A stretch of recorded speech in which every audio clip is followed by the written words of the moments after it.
আমি ক্লাস 7-এর একজন ছাত্রী। আমি রেজাল্ট ভালো করায় স্যার আমাকে পছন্দ করতেন। স্যার আমাকে নিজের মেয়ের মতন দেখতেন। একদিন স্যার আমায় বলল, শোনো মা, তুমি আজ ছুটি শেষে আমার অফিসে দেখা করে যেও। যখন স্কুল ছুটি হলো তখন দেখা করতে গেলাম। তারপর আমার সাথে যা ঘটেছিল সেটা আমার কল্পনার বাহিরে। আমাদের স্কুলের গণিত টিচার মোহন স্যার, উনি সহকারী প্রধান শিক্ষকও। আমাদের এবছর থেকে ক্লাস নিচ্ছেন। আমাদের কম্বাইন্ড স্কুল। ছেলেরা একপাশে আর মেয়েরা একপাশে বসি। স্যার খুব ভালো গণিত বোঝান। তবে স্যার বেশিরভাগ সময় আমাদের ভালো করে পড়ান। পড়াও বেশি আমাদের ধরেন। ছেলেদের পড়া কম ধরেন। আর পড়া না পারলে খুব মারেন। আর আমাদের পড়া না হলে কিছুই বলেন না। আর পড়া পারলে আশীর্বাদ করে দেন। বেশ কিছুটা সময়। কেউ কেউ হয়তো স্যারের কাছ থেকে আশীর্বাদ পাওয়ার চেষ্টা করে, কিন্তু তারা পায় না। তবে বেশিরভাগই ঠান্ডা বরফের মতো চুপ থাকে। কারণ স্যারের কথার অবাধ্য হলে স্যার তার অফিস রুমে ডেকে পাঠায়। আজ আমায় ডেকে পাঠিয়েছিল। খুব ভয়ে ছিলাম। আমার হাতের লেখাগুলো নাকি খুব সুন্দর। স্যার আমাকে উপদেশ দিয়ে বললেন, তোমার হাতের লেখা খুব সুন্দর হয়, তুমি ভবিষ্যতে ভালো কিছু করতে পারবে। স্যার আমার খুব প্রশংসা করেছিল। আমাকে দেখতে নাকি স্যারের মেয়ের মতো। আমার মতো স্যারের নাকি একটা মেয়ে আছে। আমাকে স্যার পরীক্ষায় বেশি নাম্বার দিবেন। কারণ হলো আমি নাকি দেখতে স্যারের মেয়ের মতো। স্যার এরকম ভাবে আমায় ডাকতেন স্যারের অফিসে। আর ক্লাসে যেন বেশি কথা না বলি। স্যারের অফিস থেকে বের হবার পর আমার মনে হয়েছিল, স্যার এরকম অদ্ভুত কেন। স্যার আমাকে বলেছিল, মা, তোর মতো আমার যে মেয়েটা ছিল সে বেঁচে নাই, মারা গেছে আরো 5 বছর আগে। স্যারের এই কথাগুলো শুনে আমি কেঁদে ফেলি। তারপরের ক্লাসগুলো আমি আর ঠিক করে করতে পারিনি। ছুটি হবার সাথে সাথেই বাসায় চলে এসেছি। দুদিন স্কুলে যাইনি। আজ স্কুলে আসার পর টিফিনে সব মেয়েরা আমায় ঘিরে ধরল। স্কুলের কিছু বড় আপু এসেছে। সেদিন কি হয়েছিল সবাই জানতে চায়। আমি তাদের কিছুই বলতে পারলাম না। তখন আমার এক বান্ধবী বলল, স্যার নাকি ওকেও ডেকেছিল। ওকেও বলেছিল স্যারের অফিসের জমা খাতা পত্রগুলো দেখতে, এরকম স্যার তাকেও ডেকেছিল। স্যার ওকেই এই কথা বলেছিল যে তাকেও নাকি দেখতে তার মেয়ের মতো। আরেক আপু বলল, এই তো মাত্র শুরু। এমন আরো হবে। আর কাউকে কিছু বললে শুধু পরীক্ষায় ফেলই করাবে না, সাথে নাকি মিথ্যা বলে স্কুল থেকে টিসি দিয়ে বের করে দিবে। আরেক আপু বলল, উনি একদিন একটা সমস্যার কারণে স্যারের কাছে ছুটি আনতে গেলে স্যার তাকেও নাকি বলেছিল তাকেও দেখতে স্যারের মেয়ের মতো। আমি ঠিক বুঝতে পারছি না, স্যার যাকে তাকে বলে তাকে নাকি দেখতে তার মেয়ের মতো। খুব অদ্ভুত ব্যাপার তো। আসলে স্যারের কি জ্ঞান হারিয়ে ফেল নাকি? আমি আপুকে বললাম, আপু, আপনারা কিছু বলেন না? কি বলবো বলো?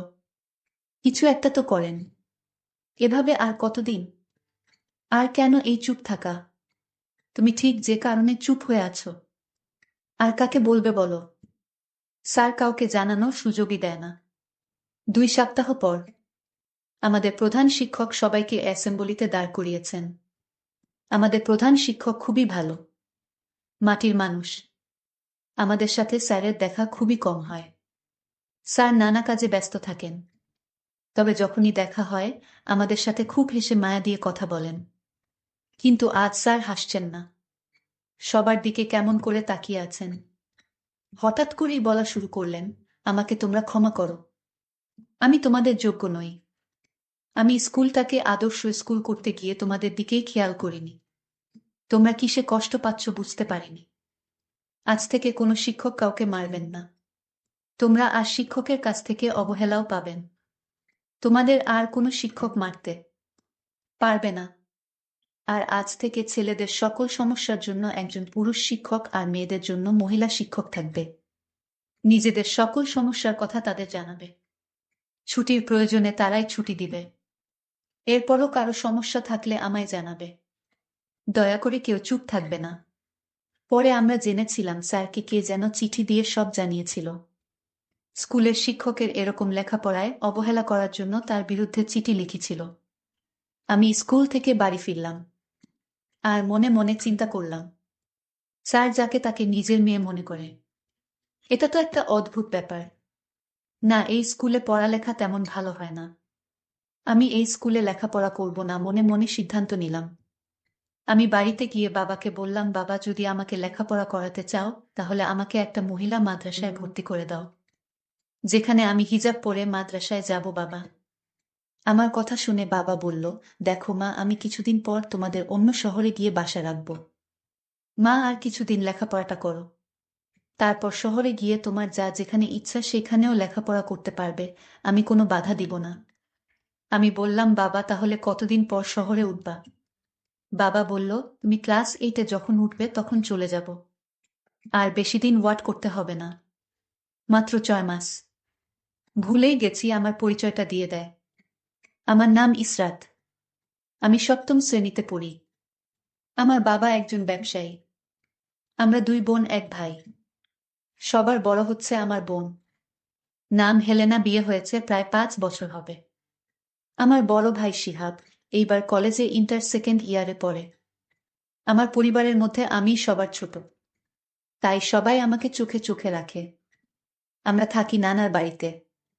আমার বাবা আমার মাকে বিয়ে করায় আমার দাদা তার বাড়িতে জায়গা দেন নাই, তাই আমরা নানুর বাড়িতে থাকি। আমার নানুর বাড়ির এলাকাটা তেমন ভালো না, কিন্তু আমরা এই এলাকার অনেক অত্যাচার সহ্য করে নানুর বাড়িতেই থাকি। তবে আমার বাবা শহরে একটা বাসা রাখবে বলেছিল, এবং সেই বাসায় আমরা কিছুদিন পর চলে যাব। আমার বাবার ইচ্ছা আমি বড় হয়ে একজন ডাক্তার হব। যাই হোক, বাবা আমায় বলল, মা, তুমি আর এই স্কুলে 6টা মাস কষ্ট করে লেখাপড়া করো, কারণ এখানের স্কুল ভালো না। শিক্ষকরাও ছাত্রদের ভালো করে লেখাপড়া শিখায় না। আর তাই আমার লেখাপড়ার মনমানসিকতা এখান থেকে একেবারে উঠে গেছে। তারপর বাবার প্রতি থাকিয়ে লেখাপড়া করে যাচ্ছি। যাই হোক, আমি 1 সপ্তাহ পর স্কুলে গেলাম। স্কুলের গণিত শিক্ষক, যার কথা একটু আগেই বলেছি, আপনার শুনেছেন, গণিত টিচার মোহন আমাকে টিফিন আওয়ারে আমাকে তার অফিসে ডাকলেন আর বললেন, বসো মা, তোমার সাথে কিছু কথা আছে। স্যারের ডাকে আমি স্যারের অফিস কক্ষে প্রবেশ করলাম। স্যার বলল, তুমি এতদিন স্কুলে আসোনি কেন মা? আমি বললাম, আমি অসুস্থ ছিলাম। স্যার বললেন, মা, ঠিক তোমার মতো আমার একটা মেয়ে ছিল। সে আজ পৃথিবীতে নেই, সে পরপারে চলে গেছে। আমার মেয়ের সাথে তোমার চেহারার অনেক মিল আছে।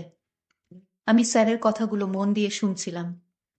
স্যার এসব কথা বানিয়ে মিথ্যা বলছে, এটা আমি ভালো করে জানি, কিন্তু আমি স্যারের কথাগুলো শুনছিলাম। স্যার বলল, স্যারকে আমি বললাম, স্যার, আপনি তো আমার বাবার মতো, আপনি মিথ্যা কথা বলেন কেন? কেন মা, আমি আবার মিথ্যা বললাম কখন? আচ্ছা স্যার, আপনি বলেছেন আমি দেখতে আপনার মেয়ের মতো। আমার চেহারার সাথে আপনার মেয়ের চেহারার অনেক মিল আছে। এই কথা কয়জনকে বলেছেন স্যার? স্যার অবাক হয়ে বললেন, মা, তুমি কি বলছো? আমি তো শুধু তোমারে বলেছি তুমি আমার মেয়ের মতো। সত্যি বলছি, আমি আর কারো মাঝে আমার মেয়ের চেহারা দেখতে পাইনি। আচ্ছা মা, তোমাকে কে বলেছে আমি মিথ্যা কথা বলেছি? প্রিয় বন্ধুরা, সবাইকে ঈদ মোবারক জানাই। আর আজ ব্যস্ততার কারণে গল্পটি শেষ করতে পারলাম না। গল্পের পরের পার্ট খুব শীঘ্রই আপলোড দেওয়া হবে।